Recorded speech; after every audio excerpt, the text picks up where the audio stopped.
പവൻ കല്യാൺ നായകനായി സുജീത്ത് ഡയറക്റ്റ് ചെയ്ത മൂവിയാണ് ദൈ കോൾ ഹിം ഓജി എന്ന് പറയുന്ന ഈ ഒരു സിനിമ.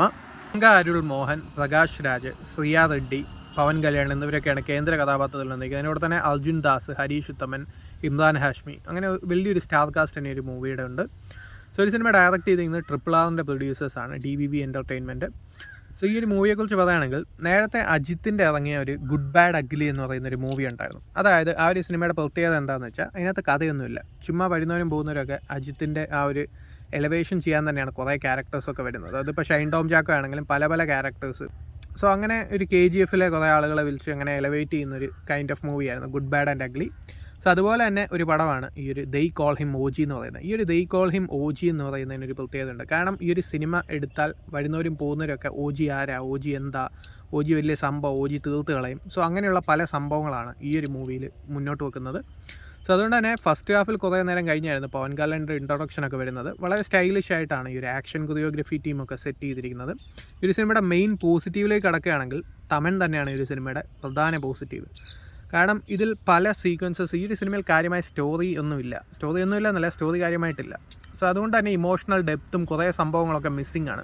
ഇതെന്ന് പറയുമ്പോൾ ഇതിൽ തന്നെ ഈ നായകനും നായികയായിട്ടുള്ള സീക്വൻസ് ഉണ്ട്, ഈ പ്രിയങ്ക അരുൾ മോഹനും പവൻ കല്യാണുമായിട്ടുള്ള സീക്വൻസ്. അതിലൊക്കെ ഇമോഷൻസ് വരേണ്ടടുത്ത് എവിടെയും ഇമോഷൻ ഒന്നും വരുന്നില്ല എന്നുള്ളത് സിനിമയുടെ ആദ്യത്തെ നെഗറ്റീവാണ്. അതിനോട് തന്നെ സിനിമയിൽ കാര്യമായ സ്റ്റോറി ഇല്ല. ഈ ഒരു സ്റ്റോറി എന്ന് പറഞ്ഞാൽ ഒരു സാമറായി സ്റ്റോറിയാണ്. അതായത് ഓജി എന്ന് പറയുന്ന ആ ഒരാൾ, ആ ഒരു ക്യാരക്ടറിൻ്റെ ബിൽഡപ്പാണ് സിനിമ മൊത്തം. കാരണം ആ ഒരു ബിൽഡപ്പിലാണ് ഈ ഒരു സിനിമ മൊത്തം ഇരിക്കുന്നത്. അത് ഡിസൈൻ ചെയ്തിരിക്കുന്ന AS പ്രകാശ് ആണെങ്കിലും, സോ ആ ഒരു സിനിമാറ്റോഗ്രഫി ചെയ്തിരുന്ന മനോജ് പ്രഹംസയും രവി കെ ചന്ദ്രനാണെങ്കിലും ഇവരൊക്കെയാണ് ഈ ഒരു സിനിമയുടെ ഹീറോസ്. കാരണം എന്താണെന്ന് വെച്ചാൽ ഈ ഒരു ടെക്നിക്കൽ ഡിപ്പാർട്ട്മെൻറ്റിലാണ് ഫുള്ള് സിനിമ വർക്കാവുന്നത്. അതിൻ്റെ കൂടെ തന്നെ തമൻ്റെ മ്യൂസിക്കുമാണ് എടുത്തു പറയാനുള്ളത്. ബാക്കിയുള്ള സംഭവങ്ങൾ നോക്കുകയാണെങ്കിൽ സിനിമ കാര്യമായിട്ട് എടുത്തു പറയാനുള്ള സംഭവങ്ങളൊന്നുമില്ല. ഒരു പവൻ കല്യാണിൻ്റെ സ്റ്റൈലിഷ് ആയിട്ടുള്ള പ്രസൻറ്റേഷനാണ് സെക്കൻഡ് ഹാഫിൽ ഫുള്ളായിട്ട് വരുന്നത്. കാരണം വരുന്നവരും പോകുന്നവരൊക്കെ പവൻ കല്യാണിനെ പൊക്കി പറയുകയാണ്. കാരണം ടോപ്പ് നോച്ച് ആയിട്ടുള്ള ഈ ടെക്നിക്കൽ ഡിപ്പാർട്ട്മെൻറ്റും ഒരു സ്റ്റൈലിഷ് പ്രസൻറ്റേഷനും ഒക്കെ ഉള്ള ഒരു മൂവിയാണ്, ഒരു ആക്ഷൻ കൊറിയോഗ്രഫിയും കാര്യങ്ങളൊക്കെ ഉള്ള ഒരു മൂവിയാണ് ഈ ഒരു സിനിമ. കൂടുതലും പവൻ കല്യാണിൻ്റെ ഫാൻസിനായിരിക്കും ഒരു മൂവി കൂടുതലും വർക്കൗട്ട് ആവുന്നത്. ബാക്കിയുള്ള ഓഡിയൻസസിന് വേണമെങ്കിൽ ഒരു ആവറേജ് അല്ലെങ്കിൽ ഒരു ബിലോ ആവറേജ് ആയിട്ട് തോന്നാം. നേരത്തെ പറഞ്ഞ പോലെ തന്നെ ആ ഒരു സാമുറായി സ്റ്റോറി, ആ ഒരു ആനിമെ, ആ ഒരു ബേസിലുള്ള കുറേ സംഭവങ്ങൾ, ആ ഒരു ജപ്പാനീസ്, ആ ഒരു ഫ്ലാഷ് ബാക്ക്, അങ്ങനെയുള്ള സംഭവങ്ങളൊക്കെ മൂവിയിൽ വരുന്നുണ്ട്.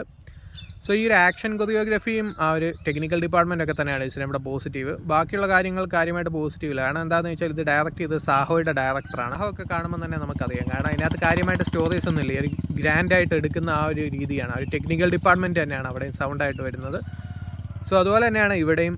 സോ ഒരു പവൻ കല്യാണിൻ്റെ ബിൽഡപ്സും കാര്യങ്ങളൊക്കെ ആയിട്ട് പോകുന്ന സെക്കൻഡ് ഹാഫാണ്. ഫസ്റ്റ് ഹാഫിലും ആണെങ്കിലും ഒരു സ്റ്റൈലിഷ് ആയിട്ടുള്ള ആക്ഷൻ കൊറിയോഗ്രഫിയും ഓജി എന്ന് പറയുന്ന ഒരു ക്യാരക്ടർ ഒക്കെ ഓജി രക്ഷകനായിട്ട് എത്തും എന്നുള്ളൊരു കൺസെപ്റ്റ് തന്നെയാണ് ഇവിടെയും പറയുന്നത്. സോ താല്പര്യമുള്ളവർ കണ്ടു നോക്കാം. ഇപ്പോൾ തിയേറ്റേഴ്സിൽ അവൈലബിൾ ആണ്.